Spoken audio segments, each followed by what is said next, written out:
Bismillahirrahmanirrahim. Assalamualaikum warahmatullahi wabarakatuh. Alhamdulillahi rabbil alamin.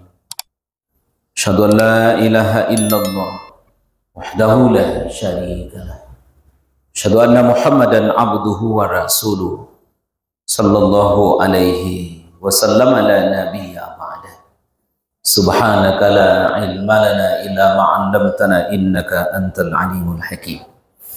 Wa qala Allah ta'ala fil Qur'anil Karim. A'udzu billahi minasy syaithanir rajim. Bismillahirrahmanirrahim. Wa in jahadaka 'ala an tusyrika bi ma laysa laka bihi 'ilm fala tuti'huma wa sahibuhuma fid dunya ma'rufa wattabi' sabila man anaba ilayya thumma ilayya marji'ukum fa unabbi'ukum bima kuntum ta'malun. Sadaqallahul azim. Dan jika keduanya memaksamu untuk mempersekutukan Allah dengan sesuatu pun juga yang tidak ada pengetahuanmu tentang itu, fala tuti'huma, maka jangan kamu ikuti keduanya.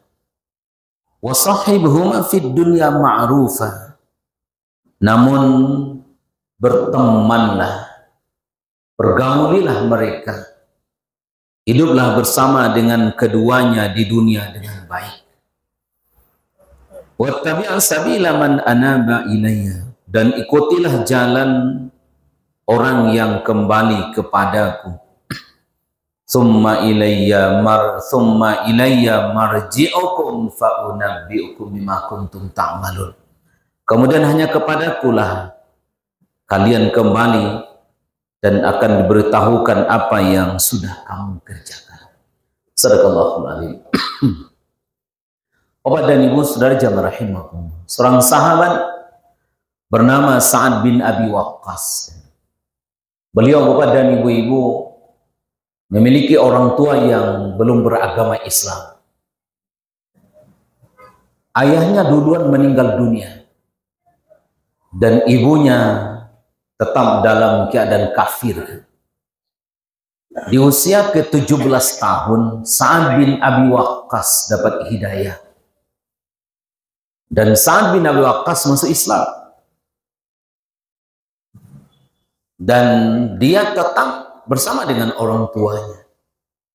Dan orang tuanya diajak untuk melakukan ketaatan, masuk ke dalam agama Allah. Tapi si ibunya bersikukuh untuk tetap beragama nenek moyang.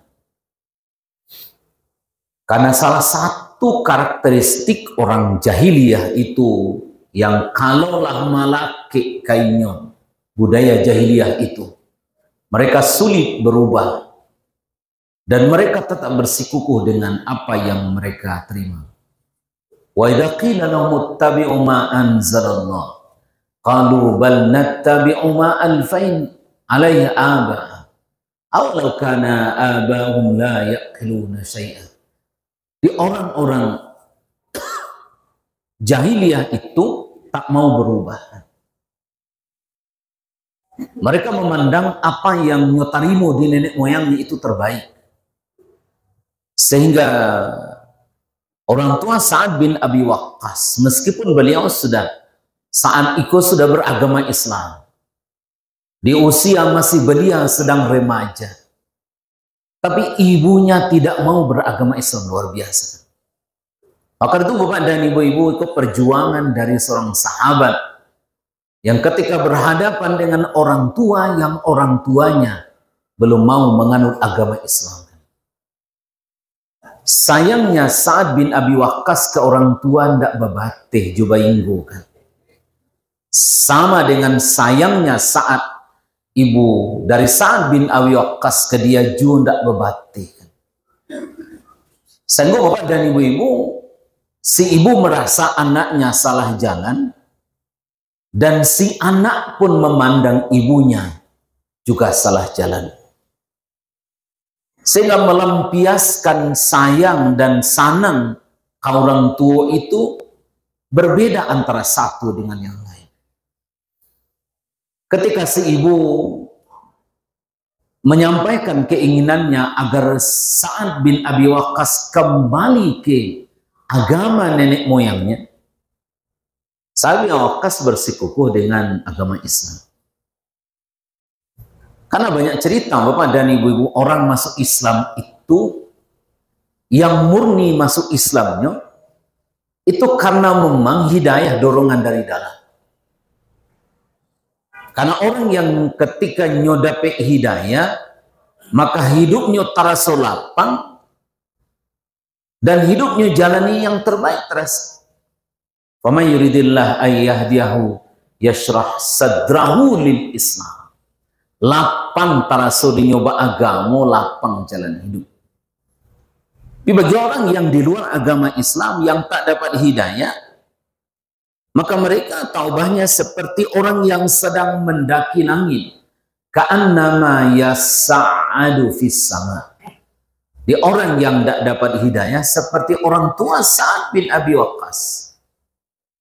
Maka mereka berada dalam keadaan kafir.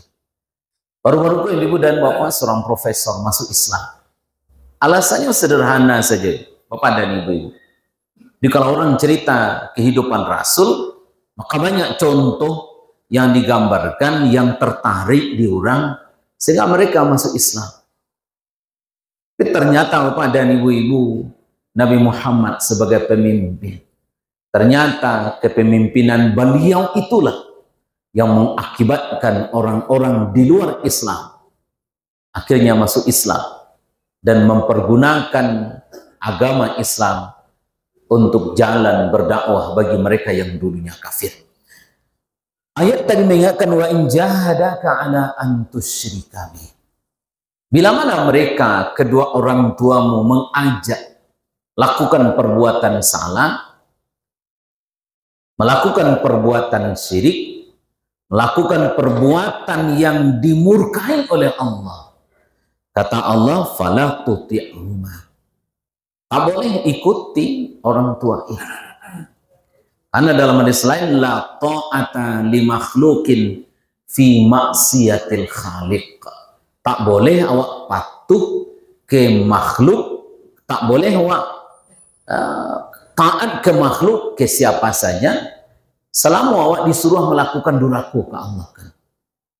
Jadi kalau yang disuruhnya itu awak menjauhi Allah, termasuk suami, tak boleh awak patuhi.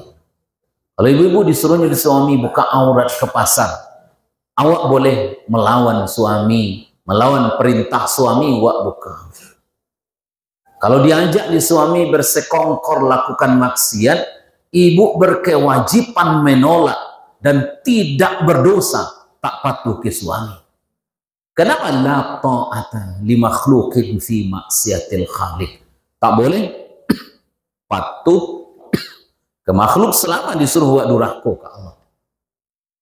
Surat ke-31 yang kita baca tadi ayat 15, bila mana orang tuamu mengajak lakukan perbuatan yang salah, maka fala tuti'huma. Jangan ikuti keduanya, karena patuh kepada Allah melebihi patuh kepada Rasul. Patuh kepada Rasul kelazimannya mesti patuh kepada Allah. Tapi patuh ke makhluk standarnya mesti dalam rangka taat kepada Allah dan Rasul, apa tidak.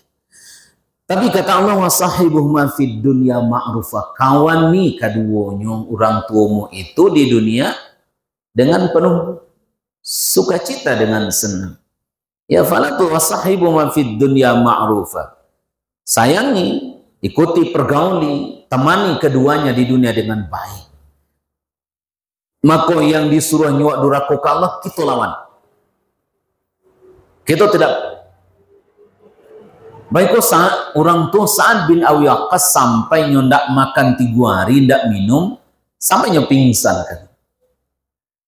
Sampai baik itu bapak dan ibu-ibu, nyo ingin bana anak nyo balik ke agama nenek moyang kan. Tapi Sa'ad bin Abi Waqqas dengan keteguhannya beragama, akhirnya tetap jalani hidup dengan baik. Tapi mereka, Sa'ad bin Abi Waqqas tidak berubah agamanya. Karena sayang ke orang tua, durhaka ke Allah itu tak boleh. Tolong melihat sayang ke orang tua, sebagai manusia kita sayangi. Sebagai orang yang sangat berjasa kita sayang.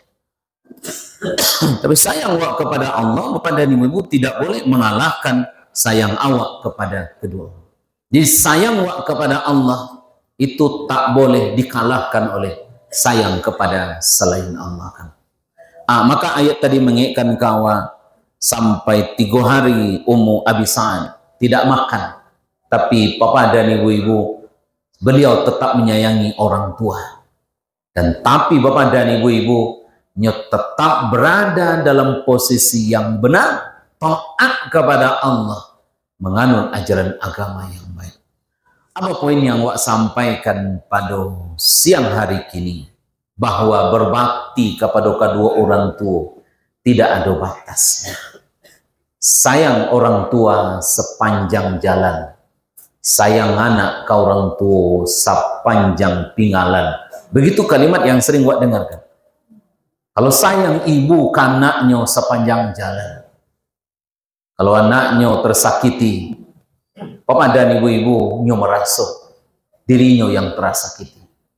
Kisah Alqamah yang seringkali terngiang di telinga bapak dan ibu, seorang sahabat yang taat dan rajin beribadah. Tapi karena sayang ke bini, yang dulu ketika muda sayang ke orang tua luar biasa, tapi ketika sudah berkeluarga berpindah sayang ke istri, yang mengakibatkan sayang ke orang tua berkurang dan hati orang tua tersakiti. Sampai bapak dan sahabat yang taat dan saleh ketika hampir mati tak bisa mati. Ketika orang mentalkin tak bisa. Ketika orang ingin berbuat baik, tak bisa lepas dari penderitaan itu. Kenapa bapak dan ibu-ibu? Karena orang tuanya tidak redakan. Ridallah fi ridal walidain, wa sukhtullah fi sukhtil walidain. Reda Allah berada di bawah redanya orang tua. Sebaliknya murka Allah tak gantung murka orang tua.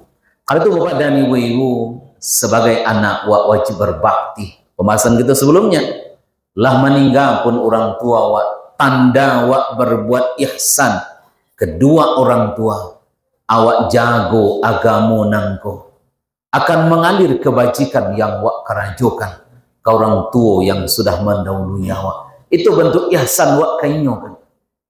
Seman salat zuhur kini indah pun berdoa, maka ibadah yang lakukan itu akan mengalir kainya kan.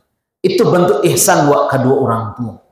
Adalah hutangnya di dunia, setahu bisa membayar, dan bisa lu sampai bayarkan hutang orang tua itu. Itu bentuk ihsan kedua orang tua. Karena memang beliau bapak dan ibu-ibu sudah sangat berjasa atas perilaku dan kehidupan awak. Karena memang kini masih hidup, manfaatkan itu sebaik mungkin. Dan ingat, tak boleh taat kepada Allah dan Rasul bisa mengalahkan taat kepada yang lain. Kalau disuruh durhaka ke Allah, tak boleh patuh ke siapapun juga. Ibu biasa tutup aurat ke pasar, suami ingin inilah zaman lah berbeda, 2024 lah berbeda kini, bedalah gaya stek. Kalau disuruh buka aurat, jangan mau. Jangankan suami, orang tua saja kita bisa tidak patuh. Fala tuti'huma wa sahibhuma fid dunya ma'rufat. Hadanallahu wa iyyakum ajmain. Assalamualaikum warahmatullahi wabarakatuh.